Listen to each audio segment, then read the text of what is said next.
नमस्कार दोस्तों, स्वागत है आपका फिर से एक बार UK education universe YouTube channel पे। साथ ही दोस्तों, राजपाल सिंह थ्योरी सीरीज में आप सभी लोगों का फिर से एक बार स्वागत है। दोस्तों, इससे पहले हमने हिंदी भाषा का विकास एक चैप्टर खत्म कर चुके हैं।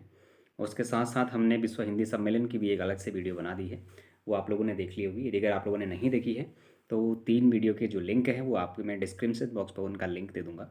आप लोग वहाँ से उस प्लेलिस्ट से वो 3 वीडियो ज़रूर देख सकते हैं। उसके पश्चात आप लोग चैप्टर नंबर जो 2 है हमारा, हिंदी वर्णमाला और व्याकरण चिन्ह, तो इसको भी ज़रूर देखें। दोस्तों, ये जो हमारे चैप्टर चल रहे हैं इनके प्रश्नोत्तरी रिवीजन सीरीज हमने पहले कवर कर चुके हैं। यदि अगर आप लोगों ने वो नहीं देखी है तो उस प्लेलिस्ट का लिंक मैं डिस्क्रिप्शन बॉक्स पे दूंगा। आप लोग वहाँ से एमसीक्यूज़ को भी ज़रूर देखें, क्योंकि एमसीक्यूज़ करने से आपकी प्रैक्टिस अच्छी होती है।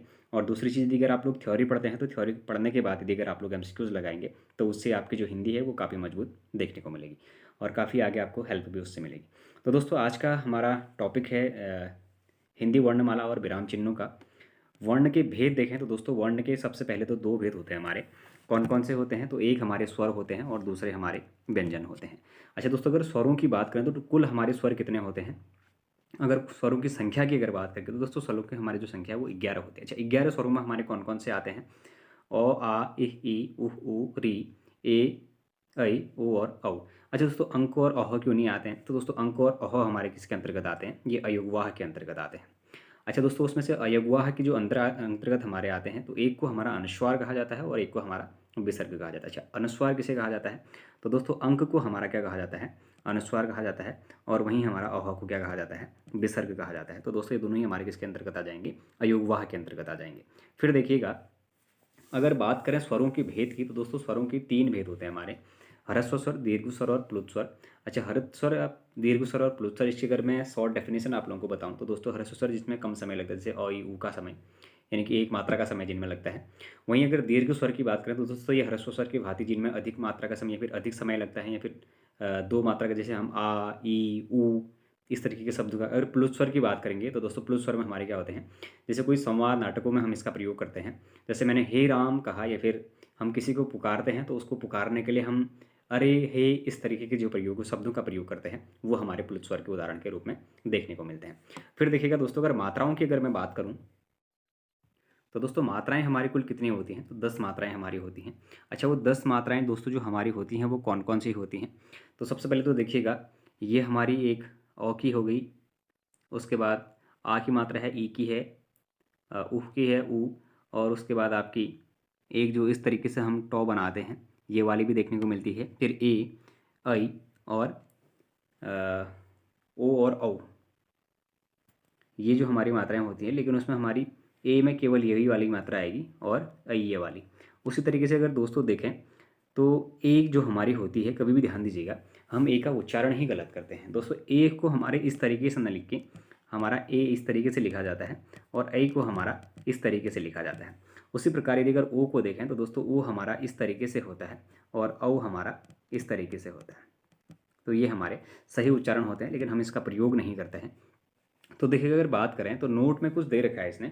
अच्छा, हमारे जो स्वर हैं दोस्तों, स्वरों में हमारे स्त्रीलिंग और पुल्लिंग की बात करी जाती है। अच्छा, क्या सभी स्वर पुल्लिंग हैं या स्त्रीलिंग हैं? तो इसमें एक बड़ा सा विभेद देखने को मिलता है। तो सभी स्वर जो हैं दोस्तों वो हमारे पुल्लिंग नहीं होते हैं। इसमें जो हमारी इह, ई और री जो 3 शब्द होते हैं दोस्तों, ये हमारे स्त्रीलिंग वर्ण होते हैं। ये काफ़ी इंपॉर्टेंट क्वेश्चन है, इससे पहले भी पूछा गया क्वेश्चन है और इस बार भी आप लोग ध्यान रखिएगा। कहीं ना कहीं यूपी पुलिस और उत्तराखंड पुलिस दरोगा में ये क्वेश्चन देखने को मिलेगा।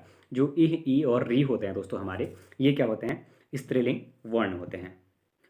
तो ध्यान रखिएगा, जो हमारे स्त्रीलिंग वर्ण हैं वो कौन कौन से हैं आप लोगों को याद रखने हैं। ई, ई और री होते हैं। वही मात्राएं हमने देखी। अच्छा दोस्तों, अब हम अगर व्यंजनों की बात करें तो व्यंजन में अगर मूल संख्या की बात करें तो दोस्तों, मूल संख्या हमारी कौन कौन सी होती हैं? 33 होती हैं। अच्छा, 33 में हमारे कौन कौन से आएंगे? सबसे पहले तो स्पर्शी व्यंजन आएगा। अच्छा, स्पर्शी व्यंजन के अंतर्गत हमारे कौन कौन से आएंगे? तो क, च, ट, त और प वर्ग आ जाएंगे। ठीक हो गया। फिर अगर अंतस्थ व्यंजन की बात करें तो दोस्तों, अंतस्थ व्यंजन हमारे कौन कौन से होते हैं? य, र, ल, व हमारे अंतस्थ व्यंजन होगी। फिर अगर ऊष्म व्यंजन की यदि अगर हम बात करें तो दोस्तों, ऊष्म व्यंजन के अंतर्गत हमारे कौन से आ जाते हैं? तालव्य श, मूर्धन्य श, दंत स और ह हमारे ऊष्म व्यंजन के अंतर्गत आ जाते हैं।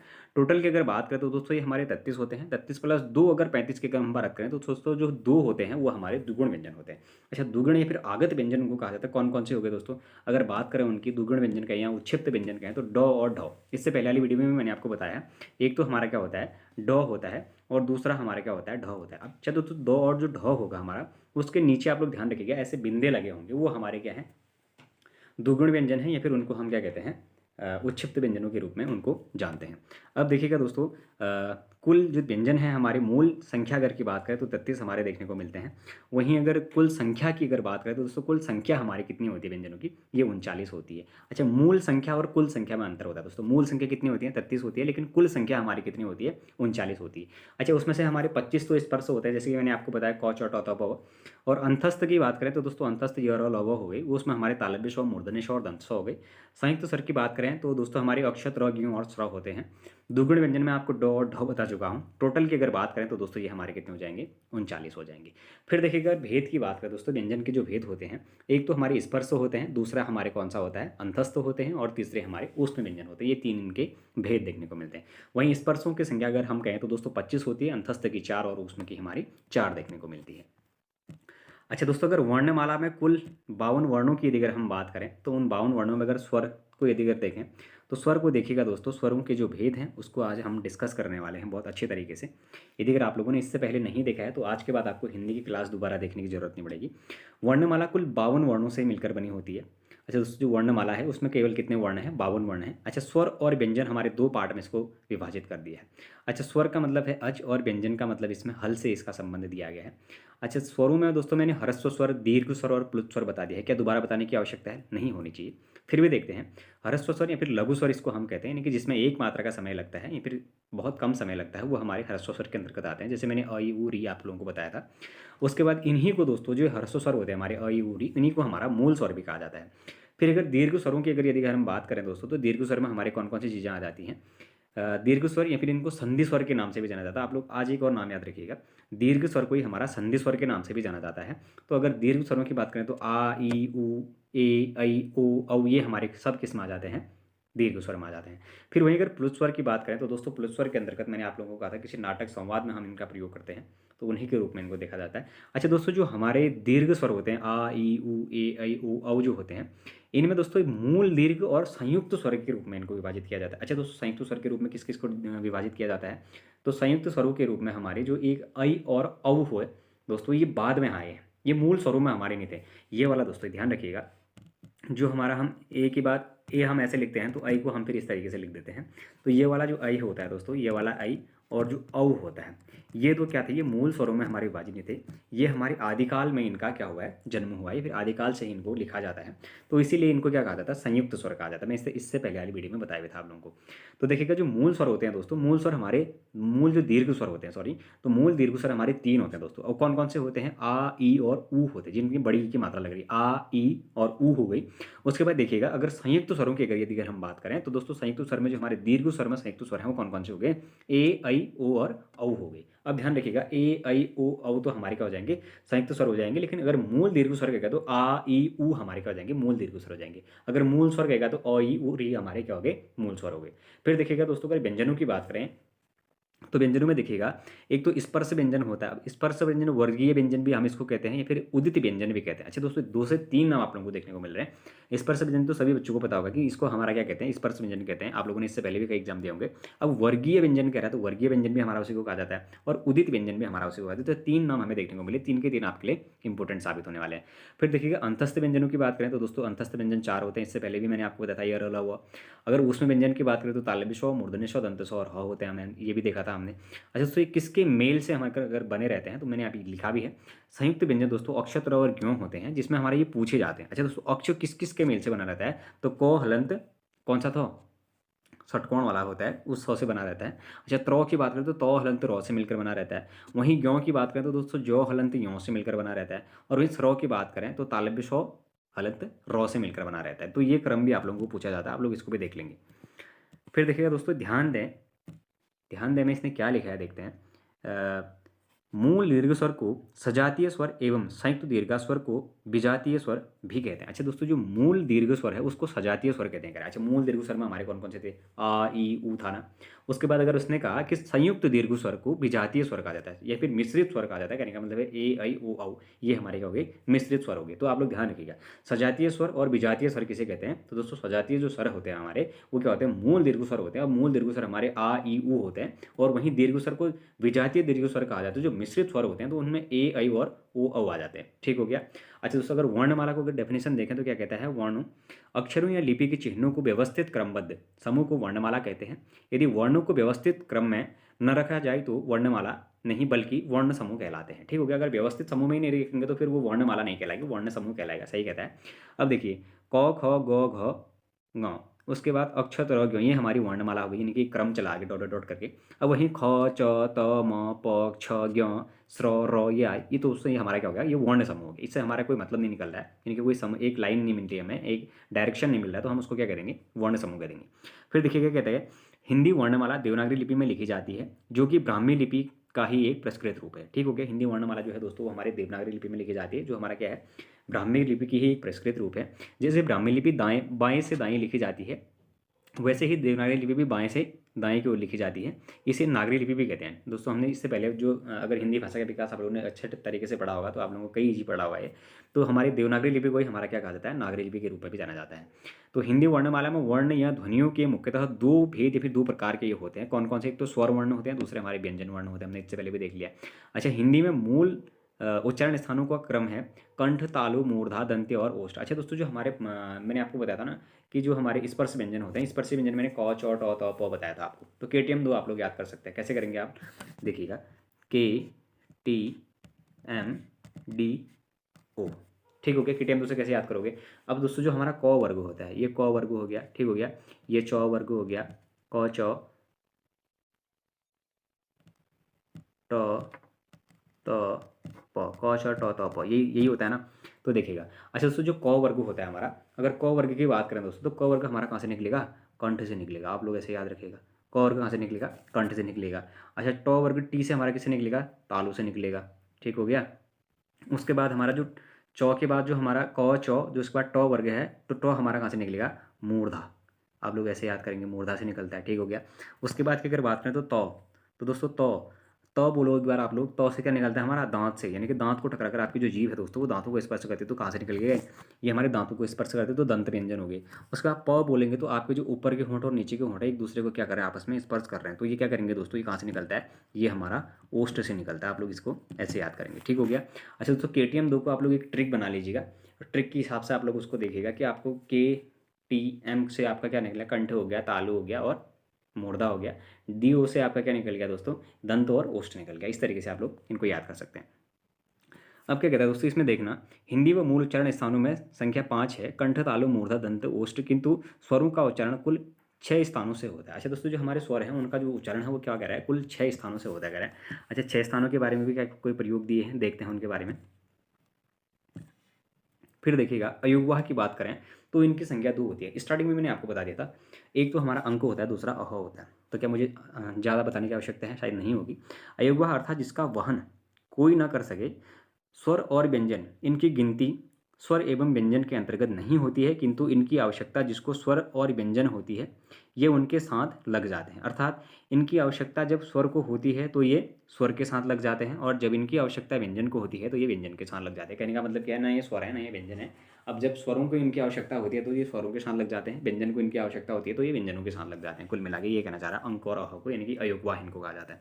अब आगत स्वर किसे कहते हैं? तो हिंदी वर्णमाला में आ को आगत स्वर कहा की श्रेणी में रखा जाता है। यह अंग्रेजी भाषा का शब्द है जिसे हिंदी भाषा में ग्रहण कर लिया गया है। इसका प्रयोग अंग्रेजी के कुछ शब्दों को हिंदी में लिखने के लिए किया जाता है, जैसे ऑफिस, ऑफिसर आदि। अच्छा दोस्तों, ये आप लोगों ने देखा होगा। अब पूरा चंद्र बिंदु नहीं है, ध्यान रखिएगा। जो हमारा ये है, ये देखिएगा, खाली हमारा क्या बन रहा है? अर्धचंद्र बिंदु बन रहा है इसमें, यानी कि इसके ऊपर हमारी ऐसी बिंदी नहीं लग रही है। तो इसका मतलब क्या है? ये हमारा आगत स्वर है। तो जहाँ भी आप लोगों को ये दिखेगा अंग्रेजी भाषा का शब्द है, जैसे ऑफिस है, हमारा ऑफिसर है, तो इनमें इसका प्रयोग किया जाता है। अब देखिएगा, अगर देखें दोस्तों जीभ के प्रयोग के आधार पर स्वरों का वर्गीकरण इसमें दिया गया है। तो देखिएगा जीभ के जो हमारे स्वर हैं उनके वर्गीकरण के आधार पर यदि अगर देखें तो ये 3 प्रकार से होते हैं। एक तो अग्रभाग होता है, एक मध्य भाग होता है और पश्चिम भाग होता है। अच्छा, अग्रभाग में हमारे जीभ के कौन कौन से जो वर्ण हैं उनका उच्चारण हमारा अग्रभाग से होता है। तो इ, ई, ए और ऐ अगर आप लोग बोलेंगे तो जो आपकी जीभ है वो आगे की ओर को क्या कर रही होती है, पुश कर रही होती है। वहीं अगर हम मध्य भाग की बात करेंगे तो अ बोलेंगे तो जो जीभ है हमारी वो मुंह के मध्य में होकर स्थिर रहने का प्रयास करती है। देखिएगा, आ बोलेंगे तो आपकी जो जीभ हो पीछे की ओर को धक्का देती है। आ उह ऊ ओ औ। आप लोग प्रयोग करिएगा, आप लोग अपने साथ प्रयोग करिएगा, तब जाके ये चीज़ें आपको याद होंगी। अब मुखाकृति के आधार पर स्वरों का वर्गीकरण देखा हमने, तो मुखाकृति के आधार पर स्वर 4 प्रकार के होते हैं। एक तो हमारे कौन से हो गए, संवृत स्वर हो गए। अब संवृत स्वर में हमारे कौन कौन से हो गए, संवृत कहने का मतलब है कि जिसका उच्चारण मुख खुलता है, जिसके उच्चारण में कम मुख खुलता है, उसको हमारा संवृत स्वर कहा जाता है। अब जैसे इह ई उह ऊ कहते हैं तो हमें उच्चारण इस तरह करते समय आप लोग ध्यान रखिएगा, इह ई उह ऊ यदि अगर आप लोग बोलेंगे तो उसमें मुंह क्या होता है, हमारा कम खुलता है और आवाज़ बाहर निकल जाती है। अगर अर्ध संवृत स्वर की बात करेंगे, अब अर्ध संवृत कहने का मतलब कि उस इसका उच्चारण स्थान में जो संवृत से थोड़ा अधिक मुंह खुलता है, यानी कि संवृत तो पूरी तरीके से इसको बंद मान के चलिए आप, लेकिन जो अर्ध संवृत है उसमें थोड़ा बहुत संवृत की अपेक्षा ज़्यादा मुंह खुलेगा। तो इसमें अगर ए और ओ कहोगे तो आप लोगों का ऑटोमेटिकली आप प्रयोग करके देखिए, मुंह जो हमारा संवरित स्वर था उसकी अपेक्षा थोड़ा सा ज़्यादा खुल रहा है। फिर अगर विवृत स्वर कहें तो विवृत स्वर कहने का मतलब है इसके उच्चारण मुख सबसे अधिक खुलता है। अगर आप आ कहेंगे तो पूरा आ में क्या करिएगा, पूरा मुंह खुल जाता है। ठीक हो गया। अच्छा, अर्ध विवृत की अगर बात करें तो दोस्तों अर्ध विवृत में जैसे अ है, आ है, ए हो गया, औ हो गया, तो अर्ध विवृत में कम अर्थात अर्ध संवृत से थोड़ा अधिक मुंह खुलता है कहता है। ठीक हो गया।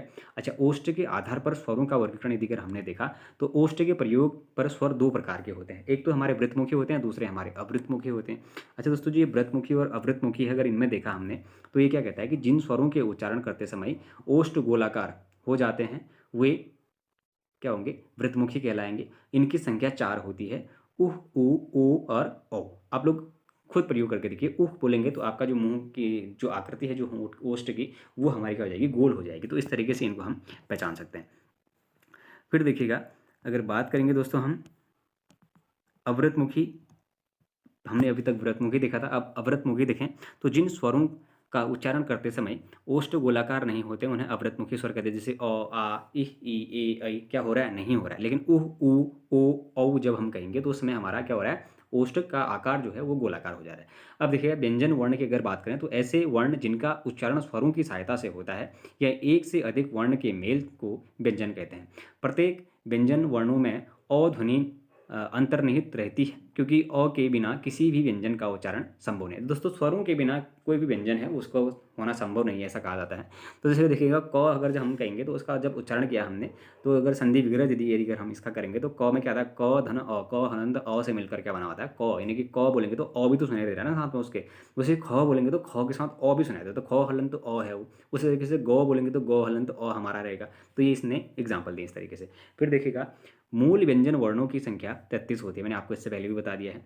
अच्छा, उसमें से देखिएगा, व्यंजन स्वरों की सहायता से बोले जाते हैं इसलिए इन्हें परतंत्र कहते हैं। अच्छा दोस्तों, ये बड़ी अच्छी चीज़ है। अच्छा, व्यंजन स्वरों की सहायता से बोले जाते हैं किस कारण यदि अगर पूछा जाए तो दोस्तों इनको, या फिर आप लोगों से क्वेश्चन इस तरीके से पूछा जाए, व्यंजन स्वरों की सहायता से बोले जाते हैं इसलिए इनको कहा जाता है। अगर क्वेश्चन दे दिया, अब आपको कुछ भी दे सकते तो परतंत्र भी कहा जाता है दोस्तों, ये ध्यान रखिएगा। अच्छा वर्ड मिला, नया वर्ड मिल रहा है तो उसको क्या कहा जाता है, इसीलिए इनको क्या कहा जाता है, परतंत्र भी कहा जाता है। आप स्वरों की सहायता से मिलकर बनते हैं तो इसीलिए इनको परतंत्र के रूप में भी जाना जाता है। तो आप वो भी ध्यान रखेंगे। फिर देखिएगा, वर्ण विशेष की यदि अगर हम बात करें तो दोस्तों देखिएगा, चौ छ जौ झ इन वर्णों को स्पर्श संघर्षी व्यंजन कहते हैं। अच्छा दोस्तों, स्पर्श संघर्षी कहने वाले दोस्तों चौ छ जौ झ जब आप बोलेंगे तो इस पर क्या करती है, स्पर्श संघर्षी। स्पर्श तो कर रही है वो चौ छ जौ झ में आपके किसको करेगी, तालु को स्पर्श करेगी, लेकिन उसके साथ झंझनाहट भी, देखो वाइब्रेशन कर रही है ना। चौ छ जौ झ किया उसने तो उसमें क्या किया, वाइब्रेशन भी किया, संघर्ष कर रही है। ठीक है, घिसना, संघर्ष किया तो स्पर्श संघर्षी के रूप में इनको जाना जाता है। अच्छा, ऊष्म संघर्षी कहेंगे तो ऊष्म संघर्षी माने तालव्य मूर्धन्य दंत और ह होते हैं, ये ध्यान रखिएगा। और स्पर्श संघर्षी कहेगा तो चौ छ और जौ झ होते हैं, आप लोग कंफ्यूज मत करिएगा। ठीक हो गया। उसके बाद डो ढ को दुगुण उच्छिप्त या फिर उत्सृप संकर वर्ण या फिर हमारा ताड़नजात वर्ण कहा जाता है। अब से दोस्तों इतने सारे नाम आ गए। इससे पहले तो मैंने 2 आपको मैंने बताए थे कि जो द्विगुण होता है, उच्छिप्त होता है। अब देखिएगा, उत्सृप भी होता है, इसको संकर वर्ण भी इसको कहा जाता है, ताड़नजात भी इसको कहा जाता है। दोस्तों ये ताड़नजात इससे पहले पूछा गया है, ताड़नजात भी कहा जाता है क्योंकि इनमें भाषाओं हिंदी और फारसी के गुण पाए जाते हैं, इसलिए इन्हें द्विगुण व्यंजन कहते हैं। अच्छा, द्विगुण व्यंजन इसलिए कहा जाता है ताकि इनमें हिंदी और जो फारसी भाषा है उनके गुण पाए जाते हैं, इसलिए इनको क्या कहा जाता है, द्विगुण व्यंजन कहा जाता है। फिर देखिएगा अंग य अण न म, इन 5 वर्णों को पंचमाक्षर कहा जाता है। अच्छा, पंचमाक्षर कहने का मतलब कि नासिक के वर्ण या फिर पंचमाक्षर वर्ण के रूप में इनको जाना जाता है। किसको? जो हमारे क्या होता है, जैसे हमारे क्रम में क ख ग घ ङ आया, वैसे चौ छ झ झ य आया, फिर ट ठ ड ढ अण आया। ठीक हो गया। तो ये हमारे जो लास्ट के वर्ण होते हैं इनको क्या कहा जाता है, पंचमाक्षर कहा जाता है। और इनको हमारे नासिक के वर्ण या फिर क्या कहा जाता है, इनको पंचम वर्ण भी इनको कहा जाता है। फिर देखिएगा य और व को, ये और व को उच्चारण स्वरों की सहायता से होता है, इसलिए इन्हें क्या कहा जाता है, अर्धस्वर के रूप में इनको जाना जाता है। फिर र को देखिएगा, र को प्रकंपित, लुंठित या फिर कंपनजात व्यंजन भी कहते हैं। बोल दोस्तों अब देखिएगा, इतना अच्छा है, लुंठित तो बहुत बार पूछा गया है, लेकिन प्रकंपित जो हमारा है, प्रकंपित जो एक वर्ड है, ये इससे पहले एक आध बार क्वेश्चन पूछा गया है, तो नया वर्ड है, कई लोगों के लिए नया वर्ड होगा। तो आप लोग देखिएगा, प्रकंपित भी इसको कहा जाता है, लुंठित भी कहा जाता है, कंपनजात व्यंजन भी किसको कहा जाता है, हमारा रॉ को कहा जाता है। और लुंठित का अर्थ है जीभ का आगे से मुड़ना। लुंठित का अर्थ क्या है, जीभ का आगे से मुड़ना। जब रॉ कहेंगे आप, तो रॉ क्या करेगा, पहले ऊपर को मुड़ेगा फिर नीचे को आएगा। रॉ क्या हो रहा है, वो ऊपर को मुड़ के नीचे को पटक रहा है, तो रॉ हम किसका प्रयोग इस तरीके से करेंगे। अब लॉ को दोस्तों पार्श्विक व्यंजन कहा जाता है, ये भी आप लोगों को पता होगा कि पार्श्विक व्यंजन बहुत बार ही पूछा गया क्वेश्चन है। पार्श्विक का अर्थ है जीभ से अगल बगल का भाग। पार्श्विक कहने का मतलब क्या है, जीभ के अगल बगल का भाग। जब लॉ कहेंगे आप, तो जीभ के अगल बगल से हवा निकलती है, तो उसी को हमारे क्या कहा गया, पार्श्विक व्यंजन कहा गया। फिर देखिएगा, हिंदी वर्णमाला में 2 अमानक वर्ण झ व भ हैं, जिन्हें पहले, अब देखिए पहले इनको झ और ये व इस तरीके से लिखा जाता है, यानी कि हम लिखेंगे तो इसे लास्ट में आधा क टाइप का बना देंगे, तो इस तरीके से इनको अमानक वर्ण के रूप में भी देखा गया, किसको, झ और भ को। ठीक हो गया। फिर देखते हैं, ह को ऊष्म संघर्षी एवं यंत्रमुखी काकल्य वर्ण कहा जाता है। दोस्तों ये काकल्य वर्ण से पूछा गया, पहले पूछा गया क्वेश्चन। अच्छा दोस्तों, अब हिंदी वर्णमाला में काकल्य वर्ण के रूप में किस व्यंजन को जाना जाता है, किस वर्ण को जाना जाता है, आप लोग मुझे क्वेश्चन पूछा जाए तो दोस्तों कौन सा जाएगा, वो ह हो जाएगा। ठीक हो गया। ह को किस रूप में जाना जाता है, हमारा काकल्य वर्ण के रूप में जाना जाता है। फिर देखिएगा, अब ऊष्म संघर्षी सघोष वर्ण नामी से इसको भी जाना जाता है। फिर देखिएगा दोस्तों, अगर मैं बात करूँ आगे की, तो जो ध्वनियाँ ना स्वर और ना व्यंजन हो उन्हें अयुग्मा कहा जाता है। अच्छा दोस्तों, मैंने आप लोगों को थोड़ी देर पहले क्या कहा था, जो व्यंजनों को ना स्वर हो ना व्यंजन हो, कहने का मतलब है जब स्वरों को उनकी आवश्यकता है तो वो स्वरों के साथ आ जा रहे हैं, जब व्यंजनों को उनकी आवश्यकता हो तो व्यंजनों के साथ आ रहे हैं, तो ये क्या कहलाएंगे, हमारे अयुग्मा कहलाएंगे। अब क्या कौन कौन से होते हैं, तो अंक और अह होते हैं, आप लोगों ने देख लिया था। फिर देखिएगा, अगर बात करें तो व्यंजन ये मुख्यतः 3 प्रकार के होते हैं। अच्छा दोस्तों, व्यंजन 3 प्रकार के कौन कौन से, तो वो भी देख लेते हैं। तो देखिएगा, एक हमारे स्पर्श व्यंजन होते हैं, दूसरे हमारे अंतस्थ व्यंजन होते हैं, और तीसरे हमारे ऊष्म या ऊष्म संघर्षी व्यंजन होते हैं। अच्छा, स्पर्श व्यंजन में आप लोग को मैंने बताया था क च ट त प वर्ग आते हैं, इसमें हमारे पंचवर्गीय जितने भी हैं 5 वर्ग के सारे आ जाएंगे, जिसमें हमारे क से लेके प तक के सभी वर्ण आ जाएंगे, क च ट त प। ठीक हो गया।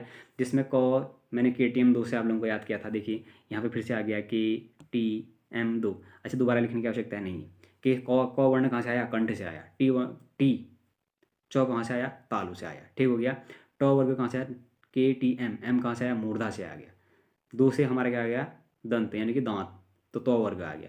और वैसे ही पवर हमारा कहाँ से आ गया, ओष्ठ से आ गया, तो ओ से हमारा ओष्ठ हो गया। इस तरीके से आप लोग इनको याद रखेंगे। उसी तरीके से मैंने आप लोगों को बोला, ये पंचमाक्षर हो गए हमारे। ठीक हो गया। अंग यो अण न म, ये हमारे क्या हो गया, पंचमाक्षर है, फिर इनको नासिक के वर्ण के रूप में जाना जाता है। और उसके बाद मैंने आपको अंतस्थ व्यंजन बता चुका हूँ। अच्छा, अंतस्थ व्यंजनों में मैंने आपको य और लौ बताए थे, उसमें से भी मैंने कहा रॉ जो आपका है, ये आपका प्रकंपित हो गया, इसको इसी को लुंठित भी कहा जाता है, प्रकंपित या लुंठित कहा जाता है इसको। ठीक हो गया। अगर यो और व को कहेंगे तो इनको अर्धस्वर या फिर अर्धस्वर इनको कहा जाता है। वैसे अगर लॉ को कहेंगे तो लॉ को तो हमारे दोस्तों हमारा पार्श्विक व्यंजन हमारा कहा जाता था। अब देखिएगा, ऊष्म व्यंजन या फिर ऊष्म संघर्षी व्यंजनों की अगर हम बात करें, तो तालव्य स्व को तालव्य से निकल गया, मूर्धन्य स्व मूर्धन्य से निकल गया, दंत स्व और ह। अब दोस्तों इसको आप लोग किस तरीके से याद कर देना, तालव्य स्व, मंदी स्व, दंत स्व, ह, इस तरीके से। अब क्योंकि स्कूल में इस तरीके से सिखाया जाता है, मैं खुद ही इस तरीके से प्रयोग करता था। बाद में जब मैं कंपटीशन की तैयारी में आया, तो उस तब जाके मैं इनको सही उच्चारण करने लगा, क्योंकि जब तक मैं अपने बचपन में इसको जब मैंने देखा था, तो मैंने भी ऐसे ही देखा था कि तालबिशो मदानदिशो धानदिशो हो, इस तरीके से मैं इसको याद करता था। लेकिन अभी के टाइम पे जब मैं देखता हूँ, जब कंपटीशन में जब मैंने देखा, तो इसको तालबिशो, मूर्धन्यशो, दंतशो और ह के रूप में इसका प्रयोग किया जाता है, तो उच्चारण हमें उसका सही तरीके से करना नहीं आता था। अब देखिएगा दोस्तों, इसमें हमारे जो संयुक्त व्यंजन है, अब दोस्तों अगर एक वीडियो में पूरी लेके चलूँ तो दोस्तों ये काफ़ी लंबी हमारी रह जाने वाली है, तो मैं प्रयास करता हूँ कि 23 से 24 मिनट की आपकी वीडियो बन गई है। दूसरा जो वीडियो बनेगा उसमें हम बात करेंगे संयुक्त व्यंजनों के बारे में, कि संयुक्त व्यंजन होते क्या हैं और संयुक्त व्यंजनों के जो प्रकार हैं वो कितने प्रकार के होते हैं, किस तरीके से आप लोग संयुक्त व्यंजनों को समझेंगे। तो दोस्तों ये जो सीरीज चल रही है हमारी, इसके बाद आप लोग MCQ जो सीरीज है उसको ज़रूर एक बार देखने का प्रयास करेंगे, क्योंकि जितनी सिंपल लैंग्वेज में इसमें बताया गया है और जितनी सिंपल लैंग्वेज में आपको मैं यदि अगर बता रहा हूँ, यदि अगर आप लोगों के समझ में आ रहा है, तो कहीं ना कहीं आपके जो यहाँ पे क्वेश्चन है वो एरर होने ही नहीं चाहिए, एक भी क्वेश्चन गलत नहीं होना चाहिए। आप लोग वहाँ पर जाकर प्रश्नोत्तरी रिवीजन सीरीज जरूर देखा करें, उससे आप लोगों को बहुत ज़्यादा फ़ायदा मिलेगा। वो सीरीज हमारी बनी है, वो प्लेलिस्ट का लिंक मैं वीडियो के डिस्क्रिप्शन बॉक्स पर डाल दूँगा, तो आप लोग वहाँ से भी उस वीडियो को देख सकते हैं। तो दोस्तों यदि अगर आप लोगों को ये वीडियोज़ पसंद आई हुई हो तो आप लोग चैनल को जरूर सब्सक्राइब करें, अपने दोस्तों के साथ चैनल को जरूर शेयर करें, बाकी लाइक करें, कमेंट करें और बने रहिएगा UK education universe YouTube channel के साथ। धन्यवाद।